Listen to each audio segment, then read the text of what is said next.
Good morning, students. Welcome to your geography class. We are continuing discussing about the second chapter, that is physical features of India. So today we'll discuss about the Indian desert. So Indian desert lies towards the western margin of Aravalli Hill. When we are discussing about the Peninsular Plateau region, we discussed that up to Aravalli Hill is the margin of or the boundary of we have a peninsular plateau region. But after Aravalli Hill, if we go more towards western margin, what we will get? We will get the desert region. So it's an undulating sandy plain covered by sand dunes. So in desert area, what we basically got? Now basically we have sandy plain area. Okay, it's not properly plain like surface, but this area is full of sand and it covers with sand dunes. What is the meaning of sand dunes?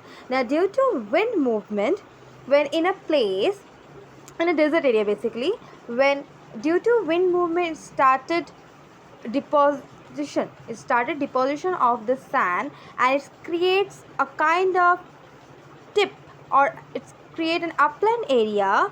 We call it sand dunes. So dunes are the an temporary basis upland area which is created by when they are moving, when they are depositing the sands. So the desert area is basically sand plain area which is covered by sand dunes, and as you know, these are not permanent, these are temporary basis. Okay, as wind is continuously moving, so suppose now you have seen sand dunes somewhere, okay, next day you don't have the same sand dune in the same place. Okay, so it's temporary basis. Now we will discuss about the climate of Indian desert. Now this region receives very low rainfall below 150 millimeter per year.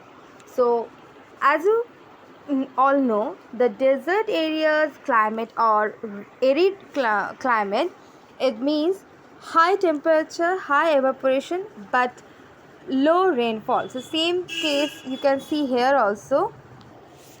So same case you can see here also. Now this region, which is desert area, is having high temperature but very low rainfall, which is below than 150 millimeter. So it has arid climate, as I said, high temperature, high evaporation but low rainfall. So this arid type of climate with low vegetation cover. So as we all know, for vegetation we required water. If we don't have water, it is not possible to have any kind of vegetation, natural or human made. So because this area is having below than 150 millimeter of rainfall per year, which is, if you are going to transfer into centimeter, it's like less than 50 centimeter per year. So it's not possible to have a very good vegetation over here. So this area is having vegetation which is in semi-arid region. Not in deep desert area we found any type of vegetation. Mostly the semi-arid region we have found in like cactus type of vegetations. Okay, so the streams are appear during the rainy season. Okay, so this desert areas, as I said, during the rainy season only having less than 150 millimeter of rainfall or less than 50 centimeter of rainfall.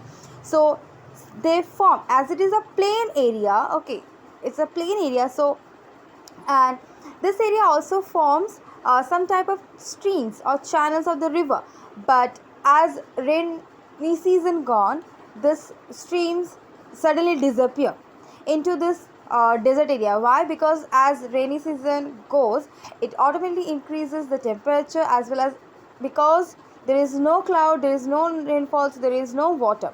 So streams appear during the rainy season. As rainy season goes, it also disappears.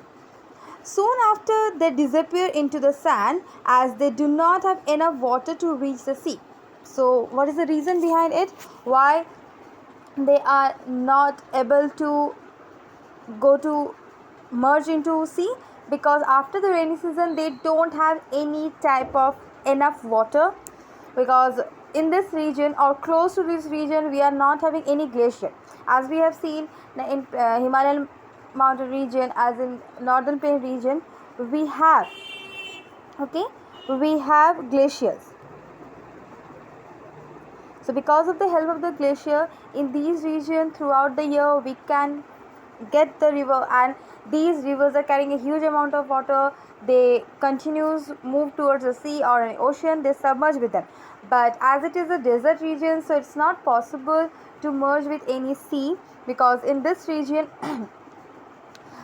they are not having enough water to merge with the sea or with the ocean. So there is only Luni river. Okay, there is only one river, which is Luni river in India, which is the only large river in this region. So there is only one single river we have in Indian desert region, which is Luni river. Okay, so we have got to know about the temperature. No. So the rainfall is 150 millimeter. Okay, there is no vegetation due to no rainfall. Okay, and Luni is the only large river in this region. So next up we have is Barkhans. Okay, so what is Barkhan? This is also a feature of desert area, that Barkhans are same sand dunes. Okay, but the shape is different. So Barkhans are crescent shaped dunes of sands, cover a large area, but longitudinal dunes become more prominent near to Indo-Pakistan boundary. So first we'll get to know about what is Barkhas. Now Barkhas are basically same sand dunes. It means due to wind movement, when due to the deposition activity, it started deposition of sand and it create upland area. It create an upland area which is very much temporary basis. As wind movement moves towards anywhere, they started deposition of the sands, and they can create more and more numbers of sand dunes. Okay, so and these are very much temporary. Why? Due to the wind movement only. Okay, so Barkhans are basically type of sand dunes, but how they're different from the normal sand dunes. Now Barkhans are having a specific shape. It is crescent shape. It's kind of very thin half circle crescent shape. Okay, so due to this shape only, they are not exactly sand dunes. Okay, yes, they are the forms of sand dunes, but they are specifically Barkhans. Why? Because of the shape only, because of the crescent shape only. Okay, and normally these type of Barkhans or sand dunes, we can say, basically we can see in Indo-Pakistan boundary. If you visited Jaisalmer, okay, which is close to Indo-Pakistan border, you can get to see these type of Barkhans. Okay, so in desert area we have seen the Aravalli Hills, or the western margin of Aravalli Hills, the basic location of Indian desert, which is third desert area. Okay, this area is fully covered by sand plains. In this area we found sand dunes, and of course in this region, due to the arid climate, which means less rainfall, high temperature and high evaporation, so there is no possibility of any type of vegetation. But yes, in semi-arid region we have some types of vegetation, which is cactus kind of. Okay, so in this region, yes, of course we have river, which is only one single large river we have in desert area, which is Luni, but this also disappeared as rain season goes. We are because due to appearance of the rainy season in India, or monsoon actually in India, this type of rivers are having enough money to move or to flow. But as rainfall goes, they don't have enough water to merge with sea. Okay, so and we have seen Barkhans, which is same like sand dunes, but they are different, slightly different because of the shape. It's like a crescent shape, and these types of Barkhans we can see in Indo-Pakistan borderline, and it is close to Jaisalmer. So I hope this topic is clear to all of you. Now we'll goes to the next topic. Okay, the next topic, as you can see, we have the coastal plain region. So after desert, okay, we have the coastal plains. We talked about the coastal plains before. Now when we are discussing about the Western Ghat and Eastern Ghat, we have seen after Western Ghat and Eastern Ghat, still we have a very narrow place, a very narrow area. So that very much narrow area after Western Ghat and Eastern Ghat is known as coastal plain region of our country. So the peninsular plateau is flanked by a stretch of a narrow coastal streets running along the Arabian Sea in west and Bay of Bengal in the east. So both in the western side and eastern side we have this coastal plain region of India. As if you see the map, so if you see the map, this is the peninsular plateau region, right? This is the whole peninsular plateau region. We have this side Western Ghat and this side Eastern Ghat. So in this peninsular plateau region, okay, we have this Western Ghat and Eastern Ghat. After this Western Ghat and Eastern Ghat region, still we have a very narrow place. Okay, this side of eastern side is wider compared to west, but still we have, after Western Ghat and Eastern Ghat, we have a area. Okay, this area is known as coastal plain region of India. So it is in between, in West Arabian Sea and Western Ghat. The very narrow plain area is known as Western Coastal Area of India, and in between Bay of Bengal and Eastern Ghat, the compared to Western coastal plain, a wider coastal region is known as Western Coastal Plain Area of India. Okay. So as you can see in your textbook, it is mentioned the western coast sandwiched between Western Ghat and Arabian Sea, a very narrow plain. It consists of three sections. Now, as I have shown you in the map, that in between Arabian Sea and Western Ghat, we have a very narrow coastal plain region or plain region, which is very much narrow, and it consists of three sections. Okay, it consists of three sections or three category or three part. What are they?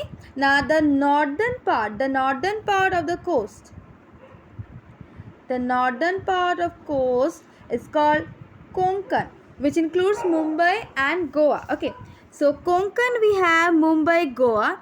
The central stretch is Kanan Plain and southern stretch is referred to as Malabar coast. So we have seen now that the coastal plain region, western coastal plain, specifically western coastal plain region of India, is consists of three segments. That is, first the northernmost is Konkan, then we have Kanan, and lastly we have Malabar.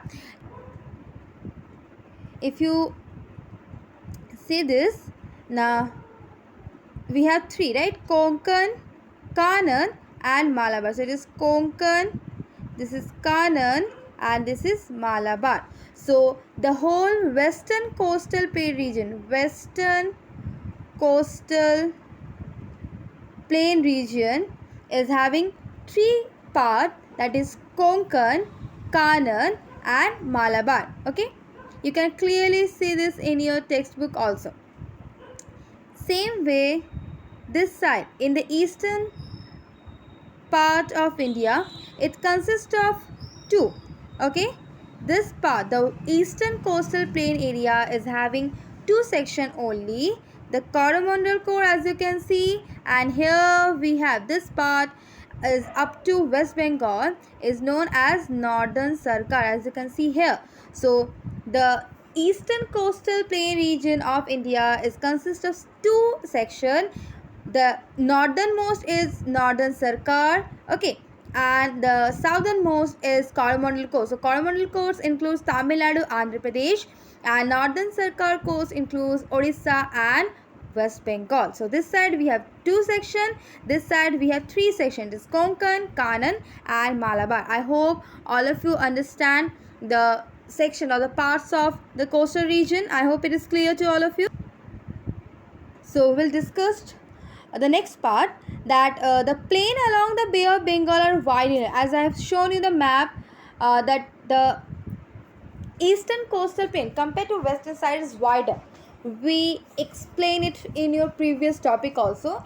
Why? Because the southern rivers, the South Indian rivers, basically Godavari, Krishna, Kaveri, they all are originated from western coast Western Ghat. Okay, and they move towards the eastern region, as eastern region is having gentle slopes of the river, and all the depositional activity they are doing here. So from so many years they constantly doing the deposition activity of alluvium in the eastern coastal ranges. So the area of eastern coastal plain region is much more wider than compared to western coast. Western coast is very much plain, and eastern coastal plain region is very much wider. Why the difference? Because of the only the activity of the rivers, as western side is the origin of the river. So here we are having most of the erosion activity, very less depositional activity. But as it is moves toward the east, most of the deposition activity we are having here. That's why this eastern coastal plain region is much more wider. uh, in the northern part is related, as I have shown you, it's referred as the northern Sarkar, and the southern part is known as Coromandel Coast. So, as we have seen, western coastal plain region of India is having three sections: Konkan, Kanad, Coromandel. But the eastern coastal plain region of India is consist of two sections, that is only Northern Sarkar and Coromandel Coast. Okay, so large rivers such as Mahanadi, Godavari, Krishna, Kaveri have far extensive delta of the coast. Okay, so in this eastern coastal plain region, as we know, this is the area where all the southern rivers are going to merge with Bay of Bengal, that is Godavari, Krishna, Kaveri, Tungabhadra, so many. So in this region we mostly found the deltas. Okay, not only Sundarban deltas we have, yes of course Sundarban delta is the larger delta, but also we are having deltas of these rivers. Okay, they are very much small compared to Sundarban, but still we have deltas in these region which is only formed by these river. So in the coastal plain region we not only have the coastal plains basically, which is in between the western Ghat and eastern Ghat, and to see that Arabian Sea in west and in east Bay of Bengal, we also have some more features like, which is called as delta. Okay, it is only possible due to the deposition activity of the rivers. So there is one more feature is very much important, that is Lake Chilka. Lake Chilka or Chilka, whatever you want to say. Now Lake Chilka is an important feature of the eastern coast, as Chilka belongs to the Odisha. So this is one of the important feature of eastern coastal plain. So this do you know is very much important. As I always said, always go through your do you know, because sometimes you are having questions from this do you know also. Okay, so never skip this do you know part. So the Chilka Lake is the largest salt water lake in India, and it lies in the state of Orissa and south of Mahanadi. So basically Chilka Lake belongs to Mahanadi river, as it is belongs to Orissa the state wise. And what is the significance of this lake? Now this lake is the largest saltwater lake in India. Okay, so now we move. I hope this topic is also clear to all of you, as it is very easy comparatively Himalaya peninsular region and other the features that we discussed. There's so many features. Okay, so many characteristics that we have, so many information we discuss. Comparatively, these are very much small, and these are very much easy to understand. Okay, so next thing we have the two islands, which is not belongs to India mainland, but yes, as the whole union territory wise this belongs to us, because sometimes students are having this when we are kids, when we are in childhood, we thought that Lakshadweep and Andaman, they are two different things. But the two different islands, they are not belongs to India because they are so far from India. But as we grow, as we learn everything, now we get to know that maybe Lakshadweep and Andaman Nicobar are very far from India, but they belongs to only Indian territory. They are not within the landmass of India, but yes, they are within the union territory. Okay, so the islands we will discuss about. Now we have seen already the islands in our map. So the Lakshadweep island that we have in the west. Before talking about the islands, I want to show you the map. So as you can see the map, now this Lakshadweep island. Okay, so The Lakshadweep Island belongs to the southwestern part of India. It is very much close to Malabar coast, as you can see. It is close to Malabar coast, and this side, and it belongs to Arabian Sea. Okay, this side we have Andaman Nicobar, which belongs to Bay of Bengal, as you can see, and they are not close to any coastal region of India. They are so far. Okay, as you can see, Lakshadweep is close to Malabar coast, but this is not the same scenario of Andaman Nicobar Island. It is far from the coastal region of India, and it belongs to Andaman Nicobar. It is two different island. Okay, and it belongs to Bay of Bengal. Okay, now we will focus to the discussion of island. Okay, so I hope the location is clear in front of you all, that Lakshadweep belongs to the southwestern part of India. Andaman Nicobar belongs to the southeastern part of India. As you can see, Lakshadweep is close to Malabar. It belongs to Arabian Sea, but Andaman Nicobar is not close to any kind of coastal regions. They are so far from the mainland, and they belong to the Bay of Bengal. Okay, now we will move on to discussion of islands. Okay.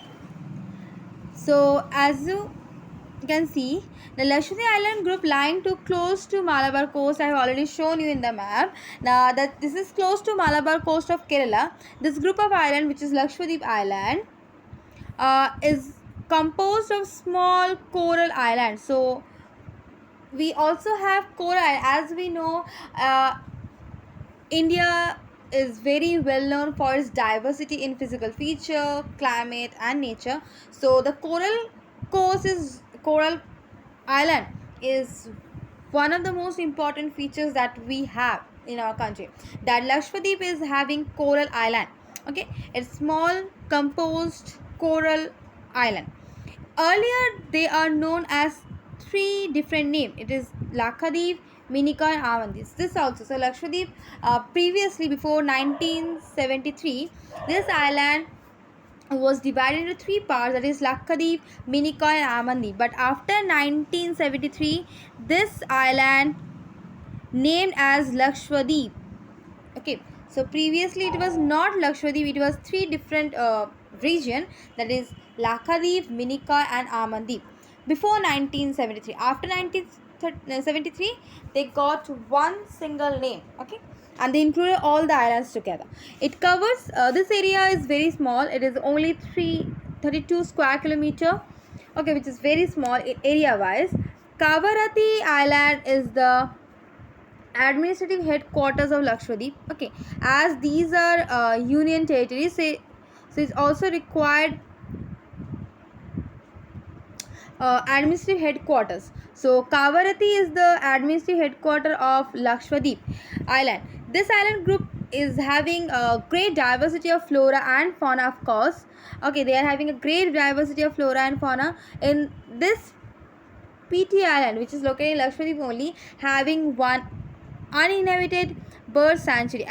As islands are basically uninhabited. Okay, so in this Lakshadweep Island, we have a very small island, which is PT Island.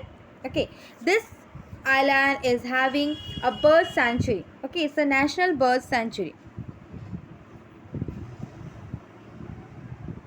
Now, so we discussed about the Lakshadweep Island. Now we'll discuss about the Andaman Nicobar. Okay, so now we'll discuss about the elongated chain of islands located in Bay of Bengal, extending from north to south. As we have seen, now compared to Lakshadweep, Andaman Nicobar is larger. So it belongs to, Andaman Nicobar belongs to the Bay of Bengal, the eastern side of India. These are Andaman and Nicobar from north to south. Okay, it is Andaman and Nicobar.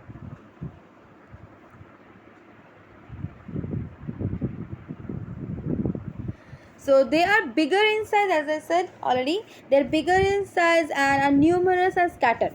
So if we compare both the island of our country, Lakshadweep and this Andaman Nicobar, we will see that comparatively Andaman Nicobar is bigger or larger and having more numbers of islands, and they are very much scattered.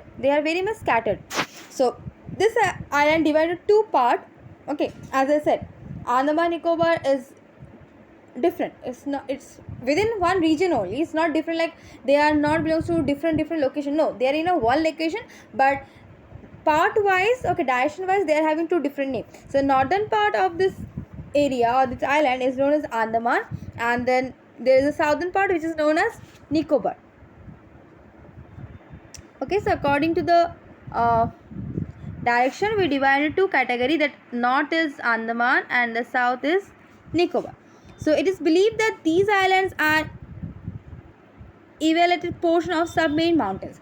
So as I earlier in your class discussed about the plate movement, so scientists their research, and they are having this thing, observation, that might possible that these areas are the elevated portion of submarine mountains as the plate movement happen. Okay, as the Pangaea, or the as the area we have seen that the southernmost part of India, which is Indira Point, is submerged underwater due to tsunami in 2004. Same way, maybe million years ago happened that parts of this area is submerged underwater, or it is submerged underwater, and the top area, the top layer of these mountains are now is belongs to as the islands.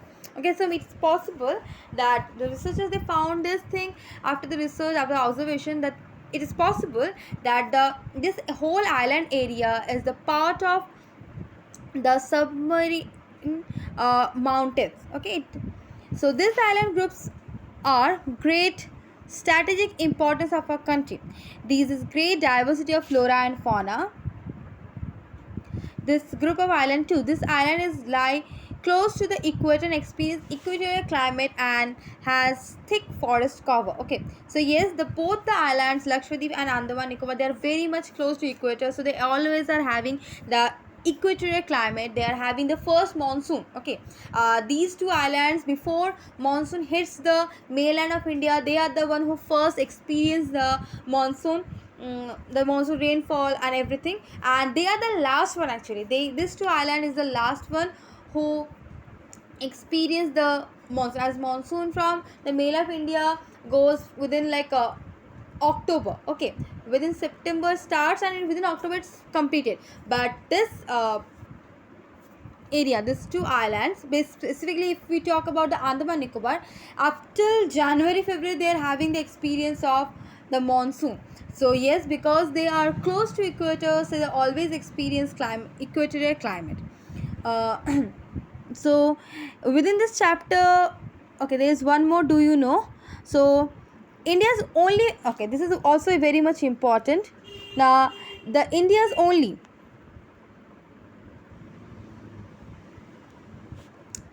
so we have one active volcano. When we are discussing about the peninsular plateau region, discussed that that the whole peninsular plateau region is having black soil because of the basalt rock. And as we know, basalt rock is igneous rock, and it means they formed by lava. So in this region we are having lava. How it is possible? Now it, so if this area is fully covered by, or formed by lava, so it means it's 100% possibility that in this region we are having active volcano. It is possible. So as you can see in this, do you know, the India's only active volcano found in Barren Island in Andaman Nicobar group of islands. So as I said previously also, the Andaman Nicobar Lakshadweep all are together. When we have only the Pangaea, the whole area was together. There is only one plate.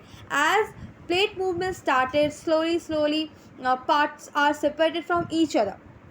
So it is possible the Andaman Nicobar island, which is now separated from the mainland of India, maybe previously when we had the Gondwana land, possibility is there that it was that Andaman Nicobar was a part of Indian mainland, and the active volcano that we now belongs to Barren Island, it having the activity is split out the lavas from it, and the whole peninsular region is covered by that lava. So there is only one single active volcano we have, not within the mainland of India. It is in Barrel Island, which belongs to Andaman Nicobar. So this is a very important feature for our country, that not only we have mountains, desert, glaciers, Peninsula Plateau region or coastal, we also have active volcano. So that's why we always say, okay, that India is having diversity in every single sector, in every single category. Okay, and these detailed different physiography units highlights the unique features of each region. As in your textbook, or if you go for generally, you will see the detailed account of this different physical units is make India very much unique. Because if you visit any other country in Asia, you will never find this much diversity in a single country. This much diversity of physical feature, climate, culture wise, everything wise, you will never find it. Okay, so India is very much unique compared to other countries of the world. So that's why it is very much well developed from the ancient times. So I hope today's video helps you to understand the topics that we discussed today. We will discuss new chapter in your next class. So thank you students, thank you for watching today's video.